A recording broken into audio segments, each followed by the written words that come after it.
Tai galima jau ir po truputį pradėti. Šiandien ir dėl to susirinkom, kas mūsų nepažįsta dabar, kas nėra iš mūsų investuotojų, nes taip pripratau, kad dažniausiai mūsų investuotojai jungiasi. Tai aš su Rena dirbu su Synergy Finance fondais ir su Nextury Technology, Nextury Asia's Technology fondais.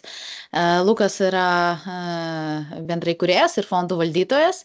Ir šiandien susirinkome, kad pakalbėti apie būtent tai tradiciškai, kaip mes darom kiekvieną ketvirtį, arba Lukas, arba Artūras, arba aš, tas periodinio finansų rinkų apžvalgą. Uždarysim pusmetį šiandien ir pabandysime pažvelgti į ateitį kažkiek. Tai perduodu tada Lukui žodį. Lukai, gali pradėti ir jeigu turėsit klausimų, galite rašyti čatą, kelt ranką, galėsime kažkur sustoti ir atsakyti. Tai sveiki visi. Rena, ar matosi skaidrės? Taip, matosi, viskas gerai. Jo, tai baigėsi pirmas pusmetis ir galim šiek tiek pasišnekėti, kas čia nutiko šiais metais. Tradiciškai bandom kas ketvirtį daryti. Nu, vasarą žiūrėsim. Tiksliau, ką čia žiūrėti, jau čia vasarą jau mes darom.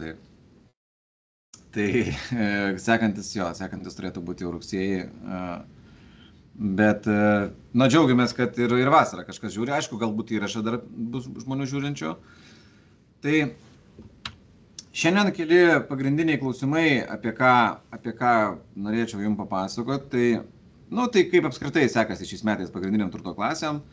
Aišku, vis dar tas palūkanų klausimas yra ant stalo, kuris domina žmonės pagal ekonomikos ciklą, kur mes randamės. Ar daug kas turbūt girdim tą vis pasakymą new all time high, čia kažkaip gerai, blogai, čia verta investuoti, neverta. Ir ką galbūt sufleruoja, nežinau, prezidentinio ciklo sezoniškumas. Taip pat dar šiek tiek galėsim ant pačio galo pasikalbėti apie investicinę sąskaitą, kuri čia neseniai buvo patvirtintas tas projektas ir manau, nuo naujų metų bus labai įdomių dalykų, šiek tiek palengvinančių galbūt gyvenimą investuotojams, bet čia taip pabaigoje. Ir prasibėgus galbūt pakalbėsim, ką galima toliau daryti dabar, kaip mes matom tą vaizdą ir koks tas sprendimas galėtų būti dabar. Tai šiemet šiaip pagrindinės turto klasės, daugelis tų pagrindinių turto klasių esminių randasi toj teigiamoj teritorijoje. Tai kaip ir neblogai šie metai sekasi, klostosi. Visgi, kaip bebūtų keista, JAF akcijos toliau yra ar keista ar nekeista, bet toliau yra viena geriausių turto klasių, bet šiek tiek šiemet geriau sekasi, per pirmą pusmetį sekėsi auksai. Tai vat vėl ta turto klasė tokia, kurios vieni turi, kiti neturi, vieni mėgsta, kiti nemėgsta, bet jinai jau kelintus metus iš eilės, kaip jau yra istoriškai ir anksčiau buvę, prie kažkokių ten didesnių turbulencijų arba infliacinio spaudimo, auksas dažnai būna ta turto klasė, kuri šiek tiek padeda iš diversifikacinės pusės. Tai šiaip aukso mūsų fonduose gali būti Momentum fonde ir Global Allocation fonde. Kiti fondai to aukso neturi. Momentum fonde, pavyzdžiui, dabar yra apie 20% aukso. Tai iš diversifikacinės pusės toks, turėkit minty, kad nebūtina kažkaip atskirai prikaliuoti auksą, galima ir per kažkokius taktinius instrumentus, kaip pas mus, pavyzdžiui, fondai. Kalbant apie fiksuotą pajamingumą, tos instrumentus, kurie susiję su fiksuotu pajamingumu, tai šiemet vis dar buksuoja tas kontingentas. Tai čia yra nekilnojamas turtas ir obligacijos. Pagrindė, jeigu imam globaliai, žiūrim, verčiam eurus, tos indeksų rezultatus, tai JAF nekilnojamas turtas -3%, po praeitų metų tikrai, vadinkim, neįspūdingo atšokimo, nes 22 metais JAF nekilnojamas turtas pakrito 21 su kableliu. Tai per 3 metus tikrai rezultatas labai neįspūdingas. Žiūrint ir globaliai, jeigu įmam nekilnojamą turtą be JAF, tai jis irgi nežydė, šiemet ant nulio, po praeitų metų labai nereikšmingo atšokimo, kur akcijos, pavyzdžiui, praeitais metais atšoko beveik 22%, JAF akcijos, pasaulis 18%, tai nekilnojamas turtas silpnai. Obligacijos irgi labai silpnai atrodo. vis dar labai silpnai atrodo ir jų rezultatas jau per 3-4 metus labai silpnai atrodo. Tai čia viskas susiję grinai su palūkanų, to rekordiškai greitų palūkanų užkelimų nuo nulinės praktiškai bazės. Ir kai nuo nulio palūkanų kelia palūkanas labai greitai, staigiai ir užsikelia iki dabartinių lygių, tai ten 4-5 procentai, na, tai buvo didžiulis spaudimas kainom žemyn ir iki šiol dar tos turto klasės neatsistatė. Žiūrint į priekį, aš sakyčiau, kad šitos būtent turto klasės galėtų būti ir įdomesnės. Dažnai girdim ir kalbant su klientais ir šiaip bendraujant, na, žmonės dažniausiai turi tą standartinį elgsenos modelį. Kas brangsta, tą perka, kas kažkaip silpniau atrodo, to net nežiūri. Jeigu žiūrėti tokį diversifikuotą, tvarkingą investavimą, formuojant portfelius, tai tie, kas dar neturi tų turto klasių, aš sakyčiau, kad kaip tik dabar įdomu yra jas atkreipti dėmesį ir nebijoti jų, nes taip jau būna. Tas, kas daugiausiai užkyla, po kurio laiko gali būti, kad ir pasikoreguoja. Tas, kas silpniau atrodo, paskui būna, kad reabilituojasi. Ir čia nėra kalba apie kažkokią pavienę akciją vieną ar kitą, ten kaip Zoomas ar ten, nežinau, Tesla ar... Čia grinai kalbant apie didelį indeksą. Vienai konkreti įmonė ar obligacija, tai ten be abejo gali ir neatsigauti, bet kai imam pagrindinius indeksus, didžiulius ten indeksus, kurie sudaryti iš ten kelių šimtų ar kelių tūkstančių pozicijų, tai, na, istoriškai praktiškai visą laiką būna laiko klausimas, kada tas reversas įvyksta prie kažkokių istorinių normų atgal. Lukai, aš manau, kad apie akcijas ir ten kitas turto klasės daug kalbėsi, bet kadangi labai daug antraščių apie tą brangstantį auksą yra, kad jis brangsta ir toliau, tai kaip pats žiūrėtum, nes realiai kokia yra mūsų super ilgalaikė istorinė aukso grąža, vos 5 procentus siekia. Tai... Žiūrint nuo kada startinę poziciją paimsi. Tai vat, jeigu paimtum aukso poziciją nuo kokio 80 metų, kai auksui buvo, vadinkim, labai prastai, tai taip. Ten silpnėja ta vidutinė grąža.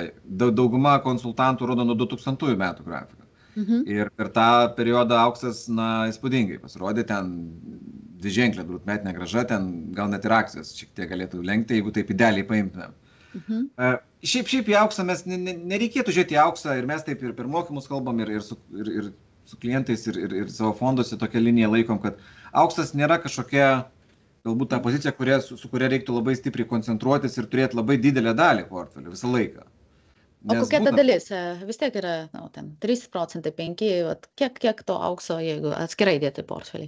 Na, sakyčiau, jeigu atskirai turėti 5 ar 10 procentų, tai čia jau yra didelė pozicija. 10-5 yra didelė, gerai.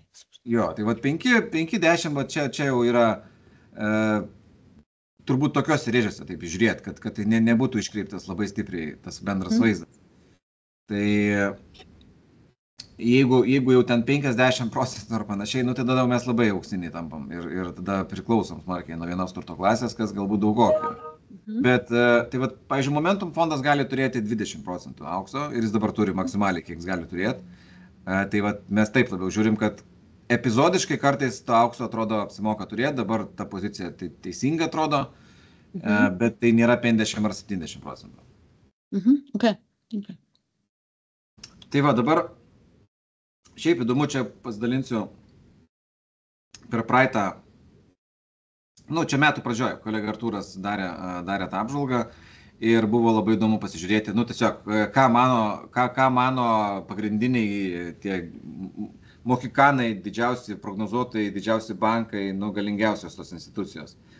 Tai praeitų metų uždarimo, kaip sakyti, tam kontekste, ką šiemet prognozavo. Tai prognozavo, kad, grubiai nuo 4200 iki 5400 S&P 500 indeksui, kad jo ta vertė turėtų būti tokiose rėžiuose, nuo 4.2 iki 5.4, Yarden Research. Kas gavosi? Gavosi labai, labai įdomi situacija, kad S&P 500 indeksas jau dabar yra aplenkęs optimistiškiausių scenarijų. Ir tai čia mes dažniausiai sakom, su tom prognozijom, tos prognozijos toks dalykas yra labiau, kaip sakyt, prasiblaškyti ir kai neturi ką veikti. Reikia, visi nori prognozijų, štai prognozija. Bet ar jinai bus labai reikalinga, ar jinai turės prasmės, nebent antras pusmetis bus kažkoks prastesnis ir tada jau tie analitikai pataikys. Bent kažkas pataikys, nes dabar yra S&P 500 indekso vertė 5600 ir, kaip sakyt, net optimistiškiausiai nepataikė kol kas. Pirmas pusmetis yra, vadinkim, sakyčiau, nepataikytas. JP Morganai apskritai manė, kad bus kritimas. Įsivaizduokit, Morgan Stanley, JP Morganai grubiai prognozavo, kad bus kritimas. UBS, Goldman Sachsai netgi šiek tiek, Goldman Sachsai sakė, kad panašiam lygiai turėtų laikytis. Tai čia tie galingi pavadinimai, Goldman Sachs, JP Morgan, Morgan Stanley, Wells Fargo, tokie, o tikrai, kur atrodo turi tų analitikų ir panašiai, kažkaip mato tą ateitį, žino, kas čia bus, galbūt nujaučia turi. Pirmą pusmetį pasirodė, kad nelabai ten niekas jaučia, bet mes tą jau esam ne kartą ir per mokymus kalbam ir su klientais. Ilgalaikės kažkokios tokios prognozės, jos dar kažkiek gali būti paremtos kažkokia fundamentika, kažkokiais ilgais statistiniais modeliais, bet tokios trumpo termino, kas metai gana trumpas terminas yra, čia tikrai nėra lengvas uždavinys sėkmingai prognozuoti tokius dalykus. Šiemet, kokia situacija dabar, aš sakyčiau, kaip mes matom ir kas galbūt kelia nerimą arba kokia dabar kokios tos aktualijos. Kad pagrindė visą JAF akcijų augimą ir toliau generuoja top 10 įmonių.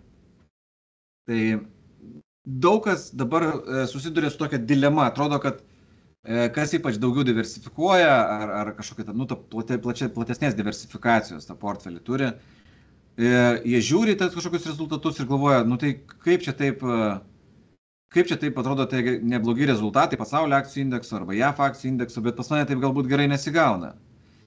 Nes jeigu jūs nelaikot kažkokio tai indekso, o turit pavienių daugiau pozicijų, tai nebent jūs laikote tą Big Techą.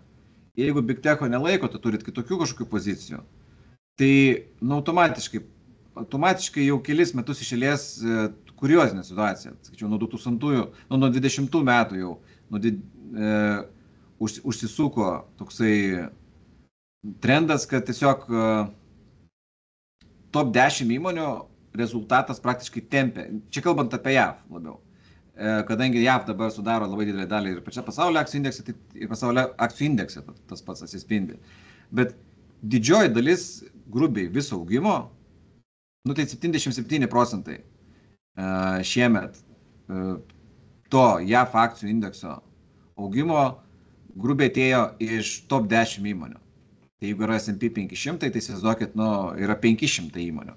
Bet 10 įmonių padaro 77, beveik 80% ten toli viso to rezultato ir tik 2007 metais buvo didesnis, dar didesnis tas toksai atotrūkis. Ir, tai toks vienas yra iš tokių labiau keliančių nerimą galbūt, kalbant apie JAF akcijas. Lukai, gal čia, aš suprantu, kad mes jau paliečiam tą technologijų kompanijų temą, bet ir turbūt būtų sąžininga ir teisinga pasakyti dabar apie tai, kodėl jos tokios brangios, kiek jos pinigų uždirba ir kokie lūkesčiai prieki. Tai mes prie to ir prieisim. Pasižiūrėsim, ar logiška galbūt ta koncentracija ir tas reikalas. Tai šiaip čia for fun, nežinau, kas mane sekat LinkedIn'e, gal skaitėt, bet čia tokį buvau pasidaręs šiaip įdomumo dėlį. Jeigu paimam top 6 tas didžiausias JAV įmonės pagal rinkos kapitalizaciją, tai reiškia, kokia jų yra vertė rinkoje. Čia Microsoftas, Nvidia, Apple, Alphabetas, Google'o motina, grubiai, holdingas, po kurio yra Google'as, Amazon ir Meta Platforms, kuris ir turi Facebook'ą. Grubiai čia Facebookas ir yra. Tai jų tų top 6 tokių įmonių kapitalizacija yra apie 14,5 trilijonų. Tai dabar, čia daug ar mažai, čia, kaip sakyt, kai nėra su ko palyginti, koks skirtumas tas skaičius, didelis čia mažas, tai trilijonais, ir gerai. Bet mes galim pasižiūrėti, pavyzdžiui, visas Europos listinguotas įmonės, kur galime įsitraukti ir tiesiog matom, kad, tarkim, yra 1050 įmonių ir tas 1050 įmonių dydis nesiekia 13 trilijonų. Tai vat 6 Amerikos didžiausios įmonės yra didesnės negu visa Europa kartu sudėjus. Tai, nu vat, kaip sakyt, įdomi situacija, sakyčiau. Ar mes čia tiesiog einame į visai kitą civilizacijos etapą, kai tie gigantai tiesiog visiškai uždominuos ir čia toj bus, kad 5 jų užteks. Realiai 5 jų užteks, kad būtų didesni negu visa Europa. Ar tai yra logiška, ar tai Europa tiesiog taip pasmerkta tokiam grimzdimui į užmarštį? Nežinau, jeigu įsivaizduokit, visa Europa sudėjus yra mažesnė negu 6 įmonės. Nu, grubiai beveik jau 5 įmonės. Ja, tai, čia toks labai egzistencinis klausimas, filosofinis klausimas, bet manau, kad ilgainiui turbūt tokia tendencija sunkiai laikysis ir kažkas turės keistis. Arba tos įmonės yra per brangios Amerikoje, arba Europa yra per pigi bendram kontekste. Tai vat, kažkur turbūt realybė gali būti per vidurį. Nu ir dar įdomumo dėlį sudėjau didžiausių šalių Europoje, tokių esminių šalių BVP. Ir tų Vokietijos, UK, Prancūzijos ir Italijos suminis BVP yra mažesnis negu tų 6 JAV įmonių. Įsivaizduokit. Tai, įdomi situacija, tikrai. BVP šalių yra mažesnis, pagrindinių Europoje šalių BVP yra suminis mažesnis negu tos 6 JAV įmonės. Tai tikrai nėra istorijai tokio varianto, kad matytumėm, kad kažkokia dažna situacija ar paskui, kad tai yra buvę. Tai vėlgi, tai atrodo prašosi kažkokio pokyčio, kažkokio reverso į kažkokį vidurkį. Tai vat ir čia grinai dabar mes turim, kad visos top 6 įmonės ir yra techas Amerikoje, ar tai yra logiška, ne? Dabar kur galbūt ar problema, ar kokia ta situacija, ką mes turim dėl to didžiulio techo augimo po COVID, kuris realiai po COVID prasidėjo. Toks sprogimas buvo po COVID. Iki COVID tai nebuvo kažkaip įspūdingai labai, kad techas važiavo. Jisai realiai, kas dabar investuoja, visi girdi tos rezultatus ir panašiai, tai dažniausiai kalba eina apie tai, kad jau mes matom tą po COVID-inio ralio situaciją, kai tas išsiskirimas prasidėjo smarkiai didėti. Aišku, 17 metais, čia šitame grafike yra parodyta top 10 S&P 500 įmonių procentas, kiek sudaro indekse. Tai dabar top 10 įmonių kapitalizacija sudaro 37 procentus S&P 500. Perka 10 įmonių didžiausių iš to indekso ir praktiškai, daugiau negu trečdalį indekso jūs nusipirkot. Tai, taip tikrai, matom, istoriškai taip nėra buvę. Ir net 2000 metais per IT burbulo sprogimą koncentracija buvo didelė, bet jinai buvo grubiai apie ten 26-27 procentus. Žalias grafikas rodo, kiek tos top 10 įmonių sugeneruoja to indekso pajamų viso. Ir mes matom, kad tik 24 procentus sudaro tos top 10 įmonių. Tai jų dydis yra 37 procentai koncentracija indekse, bet pajamomis jos kol kas neuždengia šito savo tokio dydžio. Nors vis tiek jų pajamos yra rekordiškai didelės. Čia nėra kalbos. Top 10 įmonių sudaro ketvirtadalį viso indekso. 10 įmonių sudaro ketvirtadalį, kaip likusią dalį sudaro 490 įmonių. Ne? Tai 25 procentus sudaro pajamų 490 įmonių, o 25 sudaro 10 įmonių. Bet skirtumas vis tiek yra didžiulis ir jis dabar yra ir rekordiškai didelis tas skirtumas. Ką tai reiškia dabar?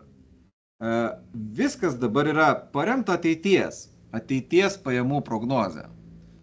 Ir rinka rekordiškai tikisi, kad tas Big Techas, grubiai tas top 10 įmonių, ateityje ir toliau generuos tokią didžiulę augimą.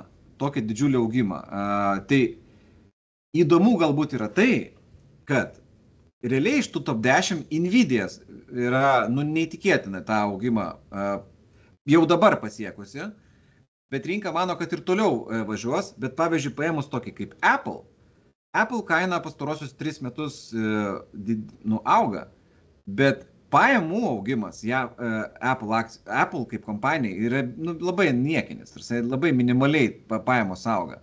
Tai vat labai tokia kuriozinė situacija, kad rinkam vis dar mano, kad techas stipriai uždirbs ir didins savo apsaugas ateityje.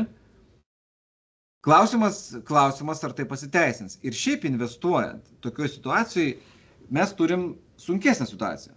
Ta prasme, mums turi pasiteisinti. Rinkai, tos įmonės turi pateisinti save, kad tai įvyktų. Ir jeigu tai įvyks, tai tada bus galima sakyti, okei, gal tas dydis jų ir make sense. Bet žymiai geriau šiaip dažniausiai investuoti yra tais momentais, kai kaip tik jos yra nepateisina ir galbūt sentimentas yra neigiamas. Kad jom dabar sunkiau sekasi ir tie teigiami šokai gali nustebinti. Dabartinį situacijai, aš sakyčiau, neigiami šokai gali turėti didelę turbulenciją. Esame jau matę, kaip, pavyzdžiui, Facebookas paskelbė, kad jų ten pelningumas nebe 40%, 30%, kas yra vis tiek nesveikas tokio didžio įmonėje, bele kokio didžio, žiauriai didelis, bet rinka sureaguoja ir numeta Facebooko, pavyzdžiui, kainą 30% per dieną.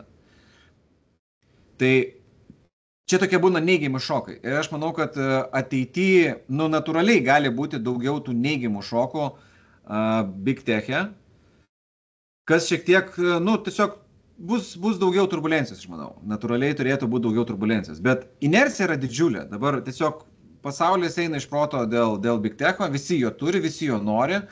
Ir šiai dienai turbūt viską parduoti, būtų taip, vadinkim, drąsu, nes ta inercija vis tiek yra didelė. Bet čia mintis ta, kad reikėtų būti jau pradėti galbūt tą portfelį smarkiau diversifikuoti, žiūrėti. Tie, kas investuoja periodiškai, tai aš sakyčiau, nebūtina dabar į tą technologijų sektorių viską mesti, kai jau viskas yra ten, žiauriai gerai. Pradėti žvalgytis plačiau kitur ir po truputį pradėti migraciją. Nes tai, kad dabar yra išsiskirimas didelis, jisai buvo didelis išsiskirimas galbūt ir prieš pusę metų. Tai nereiškia, kad jau šiandien pamatėm, kad didelis ir viskas, jau rytoj bus pabaiga ir keisis. Ne, bet ilgainiui greičiausiai, daugiau turbūt turim tokio statistinio pagrindo manyti, kad tas kiek tos top 10 įmonių sudaro, generuoja pajamų, turėtų būti panašus ir koreliuoti su jų, vadinkim, dydžiu arba koncentracija tame indekse. Dabar tas įsiskirimas yra didelis, ateityje, manau, jisai galėtų artėti prie kažkokio savo vidurkio ten. Prie to, kad jeigu yra top 10 sugeneruoja 25% pajamų, tai ir galėtų būti 25% indeksijos ir sudaro. Ir atvirkščiai, jeigu jos tiek daug sudaro indeksą, tai turėtų ir pateisinti ir ateiti tos pajamos, užaukti tiek, kad galėtum sakyti, kad 40% indeksų sudaro tos įmonės pagal dydį, viskas gerai, jos 40% ir uždirba. Tai pavyzdžiui, nuo 2004 metų iki 2012 metų, iki 2014 metų, tai taip ir buvo praktiškai. Dažnai tas įsiskirimas, kai buvo 96-97 metai, tai buvo prieš kažkokią tai didesnę kažkokio to konkretaus sektoriaus korekciją. Tai tada buvo IT burbulas sprogo, tai dabar niekas nežino, galbūt tiesiog Big Tech'ui tikrai nieko panašaus su 2000 metais, kaip IT burbulo tas sprogimas buvo, nėra, bet rinkos euforija šiek tiek primena tą, kad rinkai labai drąsiai prognozuoja, kad viskas ten bus gerai. Jeigu viskas bus gerai, šaunu. Bet jeigu kažkas pradės šlubuoti ir tie bus neigiami šokai, kad vis dėlto nepasiekė ten tiek, kiek planavo, reikėtų būti nusiteikusiems, kad gali būti daugiau turbulencijos. Tame sektoriai, nes vėlgi, ne visas pasaulis, ne visur yra tas toks išsiskirimas. Kita anomalija, kuri dabar irgi mes stebim jau kurį laiką, tai taip vadinamos būna value ir growth akcijos. Growth tai čia tos daugiau augančios galbūt dažniau būdavo mažesnės arba tos, kurios dividendų nemoka, kurios daug investuoja į plėtrą. Čia dažniausiai tokia kaip definicija yra to techo irgi. Value tai tos senesnio tipo įmonės, kurios daugiau dividendų moka, kurios ten į tą plėtrą tiek neinvestuoja. Ir kas įdomiausia, kad istoriškai ta kategorija value 10 metų perioduose ta growth kategorija lenkdavo 5% vidutiniškai. Tai šiuo metu mes turim atvirkštinį variantą, kur growth kategorija lenkia value kategoriją per 10 metų perioduose ir tai jau yra nuo 2007 metų tas prasidėjęs toksai trendas ir 2024 metais grubiai pasiekėm visišką visų laikų realiai antirekordą. Tai ekstremumą, tai mes sakytum, kad tai anomalija, nes absoliuti dauguma ir tyrimų, ir įvairūs tie rinkos modeliai, ir Nobelio premijos apie tai, kad value pati kategorija ilgainiui yra tvaresnis, galbūt tvaresnė kategorija, jinai stabilesnė yra, jinai daugiau ilgainiui uždirba. Šį kartą mes matom tokią keistą situaciją, kad growth kategorija, kas yra grubiai techas, daugiau uždirba. Ir, tai yra anomalija ir, manau, kad visai realistiškai galėtumėm tikėtis, kad sekančių 3-5 metų, kad ta anomalija šiek tiek prastintųsi ir grįžinėtumėm prie kažkokio vidurkio, nes dabar koncentracija, kaip matėm, tikrai didžiulė yra, visi žino, kad ten buvo gerai, visi nori ten investuoti ir tai dažniausiai gali būti, kad sukūrė tam tikrą perteklinę galbūt paklausą. Ir atvirkščiai, ir didžiulę pasiūlą galbūt tiem netaip gerai augantiem sektoriam, industrijom, bet vėlgi, nereiktų užmigti ant to, kad jeigu pastarosius 3 ar 4 metus vienas sektorius važiuoja, tai taip buvo visada. Čia šitas grafikas rodo, kad tai tikrai ne visada. Nuo 1936 metų, matom grafiką, beveik 100 metų ir tendencija ilgą laiką buvo kitokia. Ar tai, kas vyksta dabar, tiesiog pakeis pasaulį ir čia visiškai new normal, this time is different ir čia eisim į priekį tik taip? Visaip gali būti, bet jeigu žiūrėt istoriją, o mes ateities neturim duomenų, tai istoriškai tai yra anomalija. Ir sekantis klausimas, tai ką dabar galbūt daryti, jeigu mes galvojam, kad turim tam tikrų tokių techninių problemų su JAV, tokių techninių anomalijų, gal vadinkim su JAV, daugam atrodo, kad dabar ir visam pasaulyje tas yra ta pati situacija. Daug kas ar pradeda investuoti, ar galbūt tik pradeda domėtis, dažniausiai žiūri tos pagrindinius indeksus ir susidaro bendrą vaizdą apie pasaulį, būtent iš tų kelių indeksų, kurie yra populiariausi indeksai. Ir galvoja, kad jeigu yra kažkas ten sėkmingai važiuoja kelis metus, tai reiškia visas pasaulis yra, arba jeigu sako, kad kažkas užbrango, tai kad viskas užbrango. Bet čia mes matom, kad nėra tokia situacija teisinga, galbūt taip sakyti. Kalbant apie JAV, tai jų tas price to earnings ratio, rodiklis dabar yra apie 21, istoriškai žemiau 17 yra, jo vidurkis kaip normali situacija.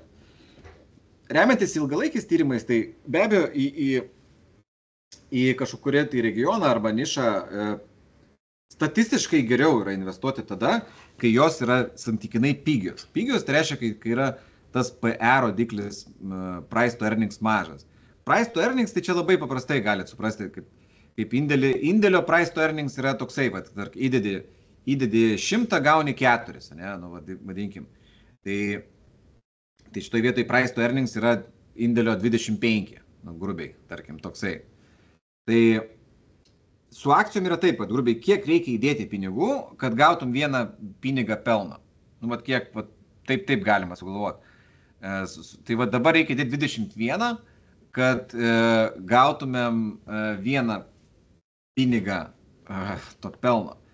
Tai JAV akcijų situacija taip, yra dabar gerokai virš vidurkio ir dėl to dažnai globaliai investuojantis ar analitikai pradeda kalbėti, kad JAV yra istoriškai brangu, reikia žiūrėti, ką čia daryti ir panašiai. Bet jeigu pasižiūrim kitur, tai visiškai kita situacija, kardinaliai skiriasi situacija.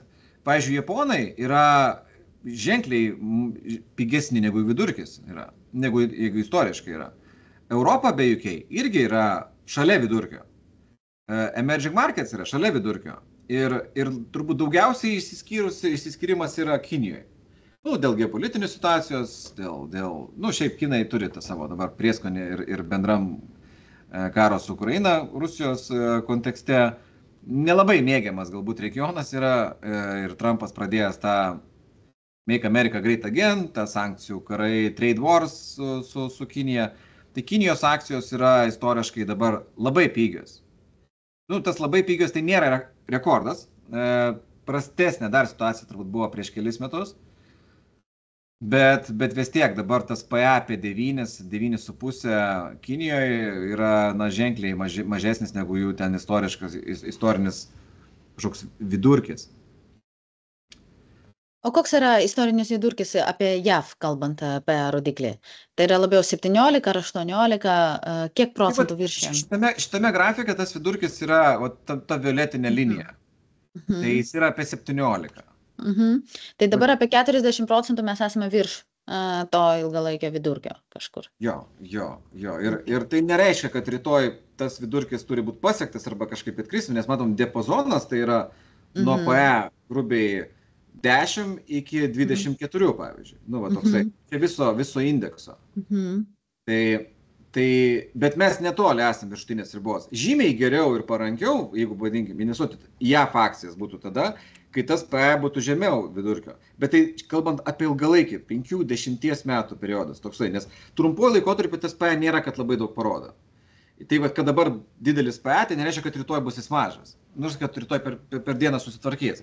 Čia yra ilgas procesas, bet tiem ilgesnio termino, arba šiaip portfelistam, formuojantis portfelius ilgesniam laikui, tai yra signalas, kad šiaip, jeigu investuojat ar vieną pasaulio akcijų indeksą investuojat, tai JAF akcijų labai didelė dalis, kaip žiūrėjom prieš tai. Top 10 sudaro labai daug JAF akcijų indeksą, kadangi JAF akcijų indeksas daugiausiai brango pastarosius, grubiai nuo tos didelės krizės 2008 metais.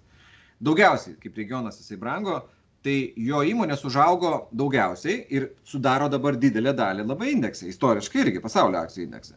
Tai viskas eina link to, kad JAF akcijų jūs bet kaip investuojant į pasaulį, jūs vis tiek jų daug turit ir tokia situacija tai, kad jūs turit nemažai brangių galbūt akcijų. Dabar taip, toks vaizdas.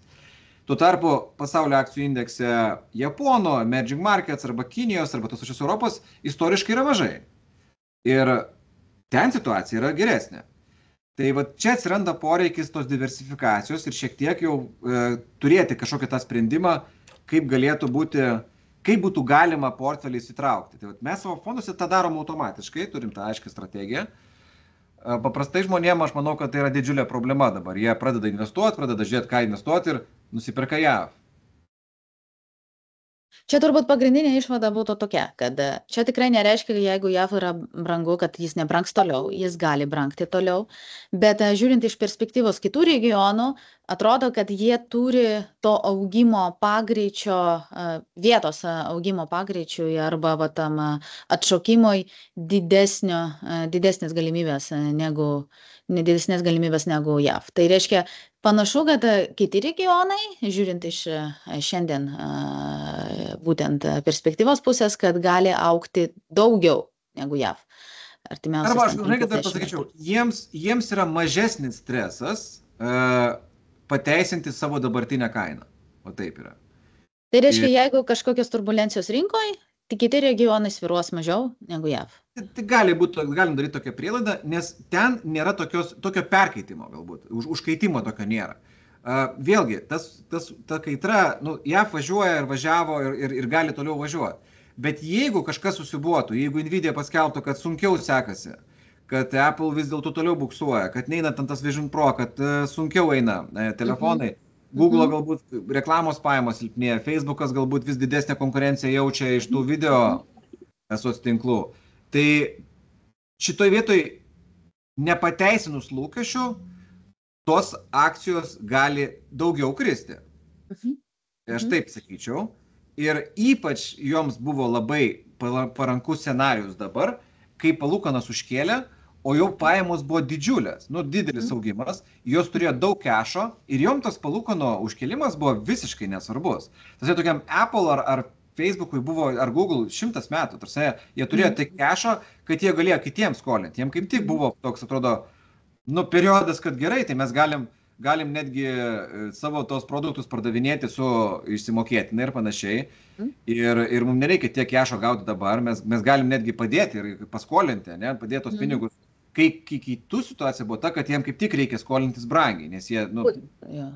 tai va čia buvo problema. Ir va čia tokia dilema yra. Nu, vat, Lukai, kadangi pas mus laikas labai greitai bėgo, dar ten pusėje net mūsų slaidai, tai gal pabandom tos pagrindinius akcentus šiandien sudėlioti dabar, kad kaip toliau daryti, tai ką mums rodo. Tai. Čia nedaug ir beliko, paskui ten, čia greit prasibėgsim. Tai vat, nors ir JAV akcijų rinka brangi ir daug kas girdi, kad all time high, tai vat, all time high pasakymas reiktų turėti minti, kad jisai nereiktų jo bijoti realiai. Čia yra statistika labai paprasta. Vien šiemet JAV akcijų indeksas S&P 500 new high, tą all time high pasiekė jau virš 30 kartų. Žiniasklaidos nekreipkite dėmesio, ten jie rašo dėl to, kad tiesiog reikia sugeneruoti žinutę ir akcijos pasiekė naujas aukštumas. Statistiškai tai yra geras ženklas investuotojams. Ir tokia situacija nėra labai dažna, bet sudaro beveik 7%, tai nėra kažkokia super anomalija, kaip visiems atrodo, kad čia new all time high yra kartą per 10-20 metų. Taip nėra, bet ką mes matome iš statistikos, kad po to, kai pasiekė S&P 500 new all time high, seka statistiškai geresni 6, 12, 24, 36 ir 5 metų periodai. Statistiškai tai būna, jeigu šiandien yra new high, tai statistiškai turi statistinį pranašumą, jeigu dabar investuojat, kad gausis geriau negu vidutiniškai. Įsivaizduokit. Nors daugam atrodo taip, kad jeigu dabar yra new high, tai jau dabar čia tikrai bus krizė kažkokia. Šiek tiek prasčiau būna 3 mėnesių bėgė. Šiek tiek. Vidurkis 2,9 prieš 2,3. Ne? Tai kad po new high. Bet 6 mėnesiai metai, 2, 3, 5 metai būna geresnis rezultatas. Tai sakyčiau, ne dėl šito ar new high ar ne new high tikrai nedarykit sprendimo investuoti ar neinvestuoti. To emocinio, kad čia kažkas kaimynas sako, kad taigi girdėjai, visų laikų pikas, čia jau dabar baisu. Šiais metais visų laikų pikas S&P 500 yra virš 30 kartų. Tai tas kaimynas 30 kartų jau turėjo tą patikslinti, kad jau dabar blogai ir vėl blogai ir bus dar blogiau. Bet matom, tai nėra kažkokia taisyklė, kad new high yra blogai. Bet dar patikslink, Lukai, mes atrodo, gal žiūrint iš perspektyvos, kiek ten augimas gali tęstis, tam tradiciniam apibrėžime bulių rinkos. Mes kažkur esam trečdalį kelio, ar ten daugiau jau kelio praėjome. Aš manau, kad, žiūrint įvairių tų bulių rinkų tikrai yra buvę ilgesnių bulių rinkų. Prisiminkim, nuo 2009 metų iki COVID praktiškai nebuvo jokių problemų rimtų. Tai jeigu mes sakom, kad 2022 metų tas spalis buvo dugnas, tai mes dabar esam 24 metų Liepą, tai čia, ta prasme, net 2 metų nėra. Augimas yra nemažas, vadinkim kažkoks, jis nėra labai didelis čia toks, nėra kažkoks rekordinis. Vėlgi, žiūrint ką, pasaulio, jeigu žiūrint. Jeigu imam Nvidios akcijos rekordinis, tai yra, ta prasme, yra kosminis augimas. Bet imam pasaulį, kur yra visos tos šalis, tai nėra kažkoks. Tai sakyčiau, kad čia gali būti ir tai, kad mes esam, jeigu 22 metų tą pakritimą skaitom, kad buvo, toks užfiksuojam kaip krizinį periodą, bet recesijos dar nebuvo. Vėlgi, COVID'as visiškai ištaškė visą mūsų tą situaciją, sakyčiau, jeigu taip trumpai atsakant, aš nemanau, kad dabar yra kažkoks rekordinis augimo periodas, nes tikrai yra buvę gerokai ilgesnių. Čia gali būti, kad dar ir 5 metus ir 10 metų važiuosim, o gal bus pasvyravimo po 15-20%, bet tai nėra kažkoks dabar rekordas, kad laikė mes net 2 metų nuo dugno neturim. Plius kai kurie indeksai net new high nepadarė yra. Tai čia dar tą reiktų turėti mintyje. Tai pagrindinė problema buvo infliacija ir jinai iš principo tvarkosi, bet dar taip visi galbūt spardosi, nežinau, taip aš pavadinau, kad jinai dar spardosi ir kadangi JAV ekonomika labai stipriai atrodo, praktiškai visi prognozavo. Bloombergo buvo toks indeksas, kad 100% buvo toks statymas arba tikimybė, kad JAV bus recesija. 100%, tas nebuvo 99, ne 95, buvo 100%. Ir neįvyko ta recesija. Tai vėlgi 100% neturėjo būti, analitikai vėl nepataikė. Tai tos recesijos nebuvo, nes tas JAV stiprumas toks keistai atrodo, bet jisai laikėsi ir vis dar laikosi. Ir dėl to JAV centriniam bankui palūkanų mažinti nėra didelio spaudimo, nes jų tas tikslas 2%, dabar yra infliacija apie su trupučiu, kas šiaip jau nebėra tragedija, sakyčiau, paprastam žmogui 3 ar 2 ar 2,5, nu, apie ką čia mes šnekam. Nu, bet jie dabar gana ryžtingai užsibrėžia tą tikslą, plus rinkimai ateina, plus, nu, tą infliacijos klausimą nori jau uždaryti, sakyti, kad sutvarkiam ir žmonės pajustų tokį palengvėjimą. Bet aš manau, kad palengvėjimas jau dabar įvykęs ir ta didžiausia problema buvo tiesiog mintyse visų, kad kaip užbrango, kaip čia dabar man viską daryti. Bet tolesnio tokio infliacinio spaudimo nebeturim ir greičiausiai jisai, nu, jau dabar 3 procentai, tai 2 procentai būtų tikrai gerai, bet aš sakyčiau, kad vis daugėja dabar pamastymų, kad gali būti ir taip, ir pavyzdžiui, čia Citi analitikai mano, kad galime net perėti ir tą tokį defliacinį periodą, kad infliacija kris daugiau negu rinka mano arba negu mano centrinis bankas, nes ją irgi prognozuoti nėra lengva. Bet bus kaip bus, kol kas centrinis bankas neskubėjo mažinti palūkanų, kas gavosi, kad obligacijom ir nekilnojamam turtui, tom fiksuoto pajamingumo turto klasėm buvo prastai, nes joms reikia to mažinti palūkanas, nes kaip ir nekilnojamo turto projektą, jeigu darot, tai jūs darysite su paskola 100%, bankas dalyvaus. Jeigu paskola kainuoja brangiai, nu, tai jums lieka mažiau pelno, mažiau uždirbat iš to projekto, ne? Bet mažinant palūkanas iškart gerėja jūsų situacija. Tai vat laukia rinka to mažinimo, o kiek to mažinimo jinai laukia, tai vat rinka tikisi, kad šiemet palūkanos bus mažinamos 2 kartus, iki grubiai 5 procentų, nuo 5,5. Europa jau sumažino ir Europa toliau atrodo mažins, Europa atrodo silpniau, jinai turi galbūt mažiau to spaudimo nemažinti, nes jo ekonomika silpnesnė. JAV vis dar stipriai auga, bet tas stipriau negu, manau, manė daug kas jinai laikosi. Bet rinka mano, kad 2 kartus sumažins, po 0,25. Jeigu tai nutiktų, aš manau, kad visiems tiem regionam, visiems tiem tiksliau nišam sektoriam, ir čia gali būti ir sveikatos sektorius, ir bankų sektorius, ir NT sektorius, tie, kurie šiek tiek jautė įtampą dėl tų palūkanų, obligacijom tai gali būti gerai.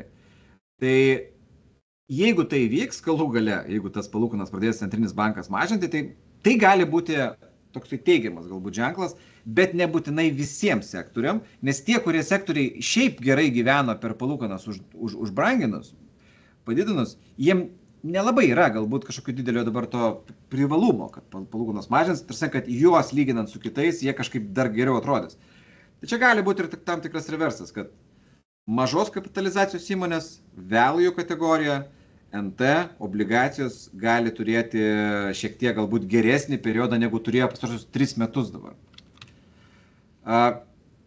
Tikimybė yra 82 procentai, kad sumažins rugsėjį jau tas palūkanas, tai va rugsėjais yra arčiausia, galbūt, kad lapkritį bus sumažintos palūkanos, tai 82 procentai, bet jau pirmas mažinimas galėtų būti rugsėjais, 78 procentai.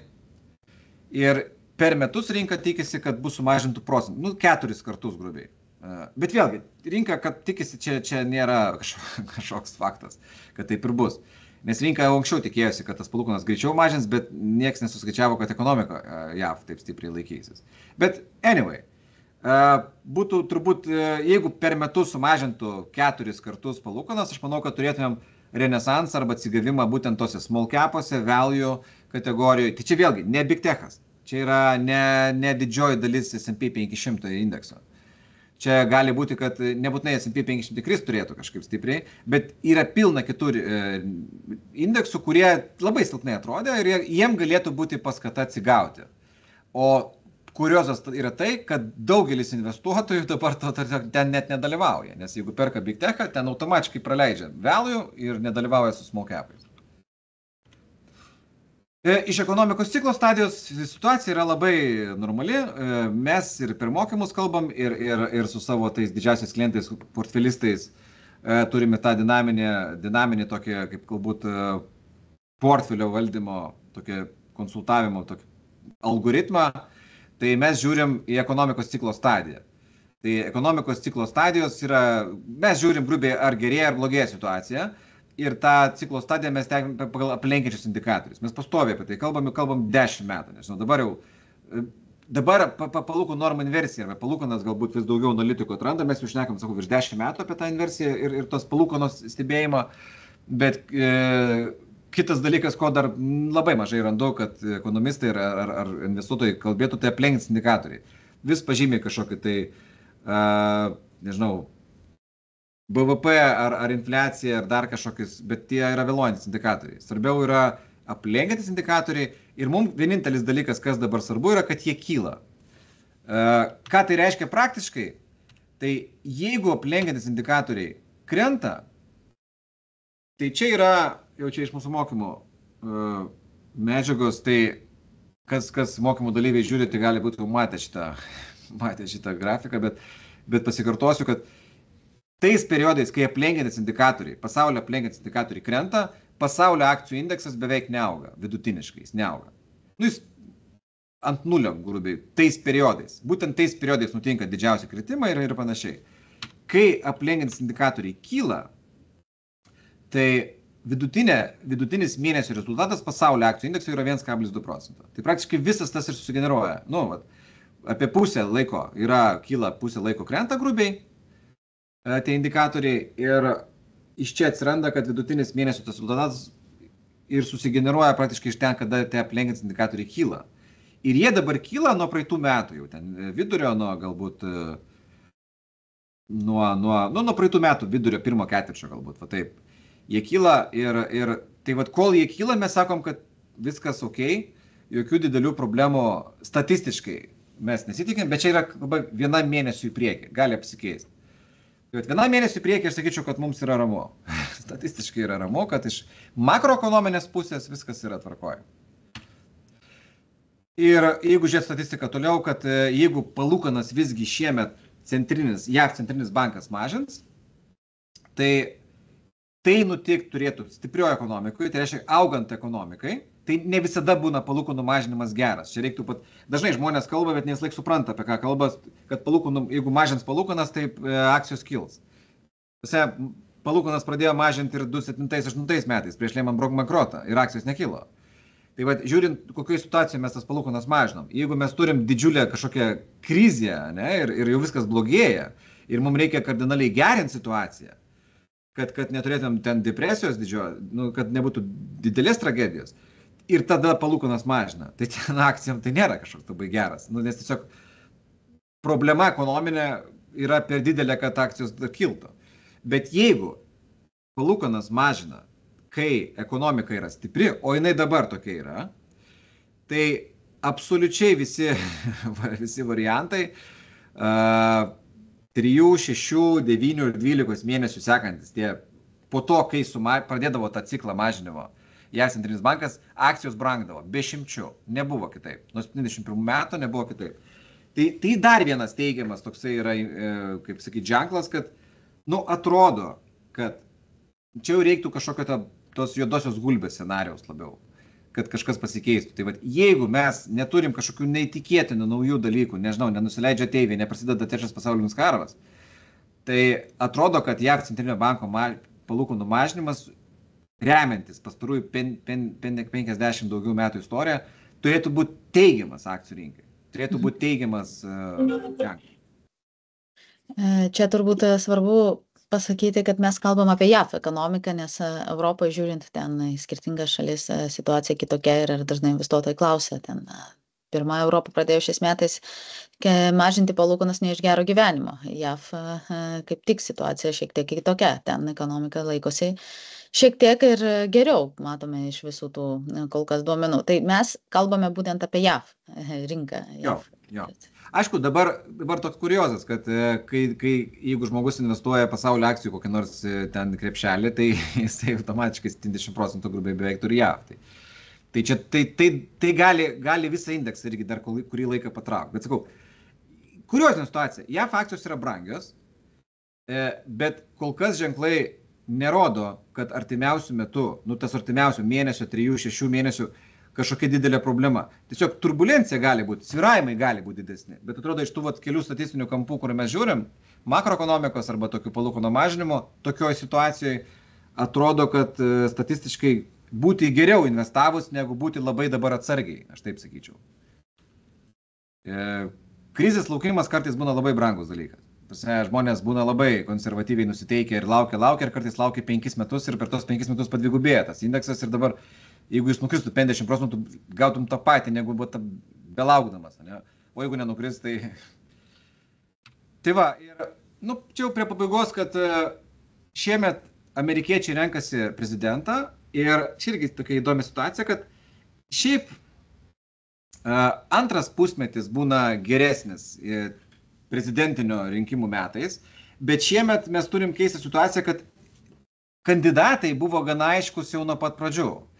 Dažniausiai antras pusmetis prezidentinio rinkimų metais būdavo geras dėl to, kad paskelbdavo tos galų gale kandidatus ir prasidėdavo ta rinkiminė kova ir ten visi pradėdavo makaluot, kaip čia gerins gyvenimą visiems. Bet šį kartą jau kaip ir prezidentai, ten viskas aišku nuo pat pradžių buvo. Dabar galbūt yra toksai naujas dalykas nutikęs, kad demokratai truputį pasimetę, nežino, ar Bidenas patrauks iki kitų rinkimų. Tai vat vėlgi, statistiškai geresnis periodas būdavo antras pusės, bet aš manau, kad tai nebūtinai laikysis šiemet, kad čia kažkaip statistiškai bus dar geriau negu buvo pirmas pusmetis. Gali būti, kad pirmas pusmetis jau yra surinkęs tą sezoniškumą, kas būdavo anksčiau. Ir šiaip fun fact, tai kad paprastai akcijų rinka po rinkimų daugiau brangsta tuomet, kai išrenka kandidatą iš respublikonų. Respublikonai labiau pro verslo yra tokie atstovai ir čia visi bijojo Trumpo, bet po Trumpo matom, kaip buvo vienas geriausių ralių. Bet Trumpas kaip ir toks, sunku pasakyti, kam jis priklauso, bet arčiau jisai yra tų respublikonų. Bet statistiškai respublikonų kandidatas gerai važiuodavo. Akcijoms patikdavo respublikonų kandidatai po rinkimų. Ir kitas dalykas yra įdomu ir tai, kad akcijoms patinka ir ta situacija, kai perrenkama esama partija. Esamos partijos, kaip sakyt, kandidatas ir ypač ta tendencija gerai laikosi, kai demokratai išrenka antrai kadencijai, akcijoms tai irgi patinka. Tai dabar šiaip abu scenarijai gali būti. Jeigu išrinks Trumpą, turim respublikoną, kas akcijoms patinka. Jeigu išrinks Bideną, tai yra antra kadencija, perrenkamas demokratų prezidentas, akcijom irgi atrodo stabilumas. Keista situacija. Vadinkim, statistiškai turim tokių ir keliančių nerimą dalykų, bet ir kaip tokių palaikančių dalykų, ne? Kad prezidento rinkimai gali būti irgi akcijoms, kad išeis į naudą. Ir pabaigai, mūsų fondams irgi neblogai šiemet sekasi, praktiškai tik obligacijos, kaip su visur pasaulio ir Europos obligacijų indeksais prašiau sekasi, bet įspūdingą ralį toliau tęsia technologiniai fondai, tai čia jau nėra ką kalbėti. Nexture Technology, ta prasme, su Nvidia prieš akį kiaurai važiavo ir praeitais metais ir atrodo važiuoja toliau, kas vėlgi man kaip valdytojui kelia nerimą iš tikrųjų. Ir ta euforija galbūt klientų ir investuotojų šiek tiek kelia nerimą ir mes tikrai stengiamės visi, kas klausia, kas nori konsultuotis, visiems šiek tiek bandom pasufleruoti, kad neužmykit ant lauro, nesudėkit visų pinigų į vieną konkrečią temą, kuri buvo stebuklingai auganti pastaruosius metus. Diversifikacija gali būti svarbus momentas ir vienas iš tokių, primenam visiems, kad vienas iš tų pagrindinių mūsų fondų ir didžiausių fondų, Global Momentum fondas, šiemet jisai auga, praeitais metais jiems sunkiau buvo, bet jisai gali būti ta detalė, kuri tais tokiais neaiškiais periodais arba keistais periodais, kai ekonomika ten kažkokių turbulencijų patiria arba rinkos pakrenta, dažnai būna kitų turto klasių, kurioms geriau sekasi ir Momentum fondas turi tą išėjimą kitas turto klasės, kaip pavyzdžiui auksas ar žaliavos. Ir tai yra variantas, kaip tą savo portfelį, paprasčiausiu būdu padiversifikuoti, bet taktiškai, ne tai, kad nusipirkti auksą ir laikyti. Ir čia tiesiog priminimas, kad Momentum fondas 21 metais augo daugiau negu Nexture Technology fondas. Daugam atrodo, kad jisai kažkaip silpnai buvo visą laiką. Kad jeigu silpnai 23 metais buvo, tai kažkaip jis ir anksčiau negali augti, arba jis ramesnis fondas. Jis nebūtinai ramesnis fondas yra. 21 metais augo daugiau, bet 22 metų lapkritį, pavyzdžiui, kaip vaizdas atrodė. Nexture Technology minus 32%. Ir mes tuomet su klientais tikrai drąsiau jautėmės ir sakėm, kad gal dabar reiktų pabandyti, pasižiūrėti, bet tuo metu drąsuolių buvo mažiau. Čia vis laiką tas pats būna, kad kai pakrenta, nieks nebenori. Tuo tarpu Momentum buvo iš viso ta krizė 22 metų Momentum fondai, jisai pliuse buvo. Bet įsivaizduokit, skirtumas, labai trumpo periodo skirtumas tarp dviejų fondų buvo 50%. Va tokiu momentu jau galim būti drąsesni ir įvažiuoti labiau kažkokią nišą. Čia tiesiog parodymas, kaip diversifikacija gali veikti, jeigu turit ne vieną fondą.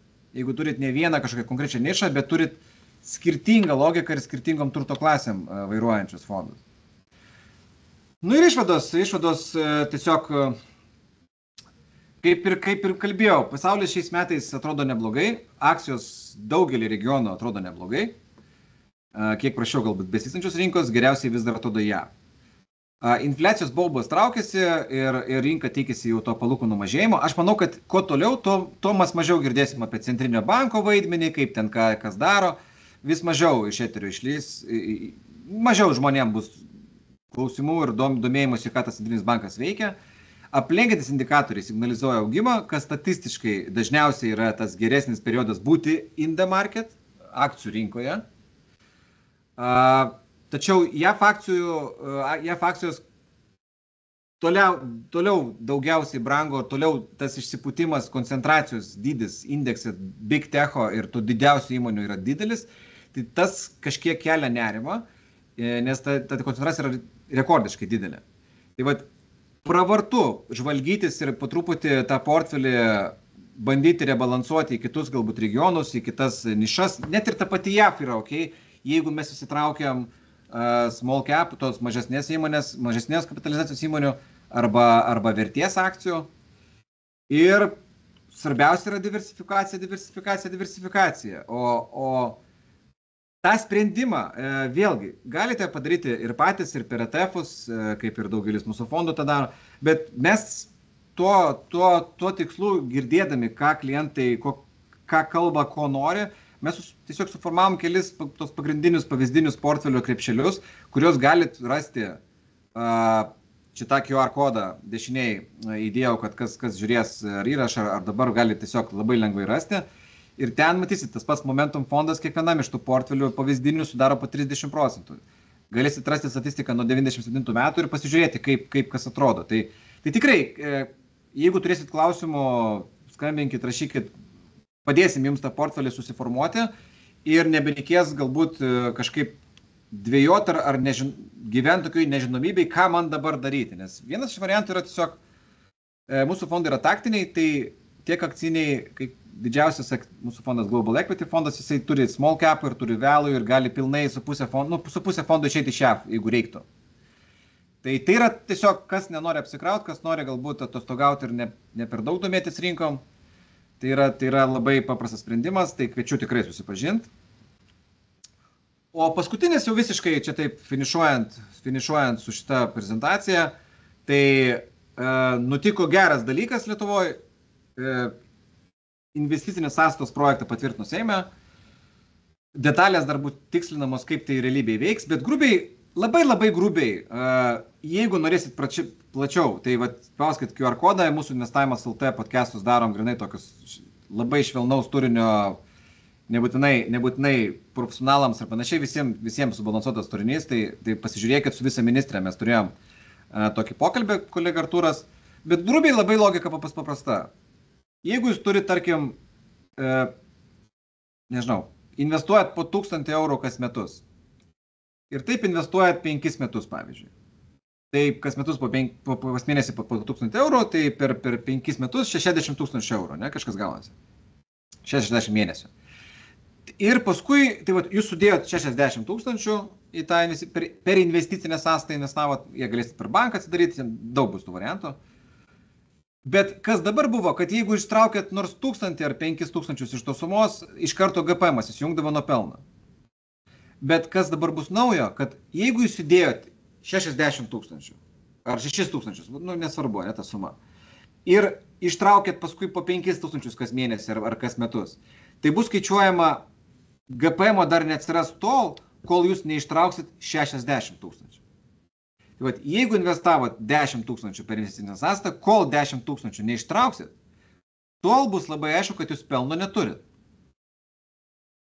Kai ištrauksit 11-12 000, čia bus traktuojama, kad jau yra pelnas ir tada įsijungs GPM-as. Kas gali gautis, kad tiesiog jūsų tas mokesčiai nusikels gerokai į ateitį.